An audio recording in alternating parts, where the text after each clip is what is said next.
Kreu i Partisë Demokratike ka zhvilluar një takim me delegacionin e Komisionit të Venecias. Gjatë fjalës së tij para mediave, Berisha theksoi se çështja e financimit të partive është ndër pikat themelore në zgjedhje.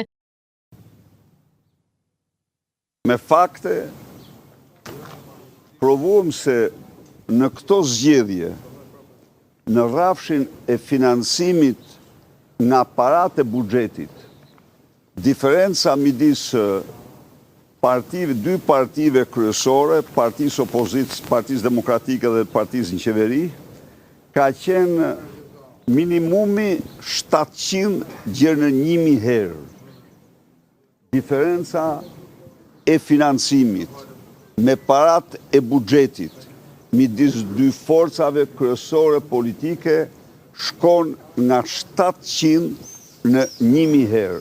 Konkretisht.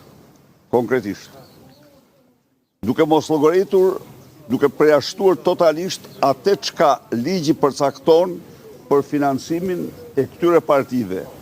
Jashtë përcaktimit ligjor, partia në pushtet organizoi në kohën e ndaluar nga ligji 4530 ngjarje me një kosto nga disa qindra euro në 7 milion euro para buxheti, siç ishte Giro d'Italia, një ditë para zgjedhjeve dhe ditën e zgjedhjeve, një organizatë private e cila u kontraktuar nga Edi Rama për të ndikuar tek zgjedhësit.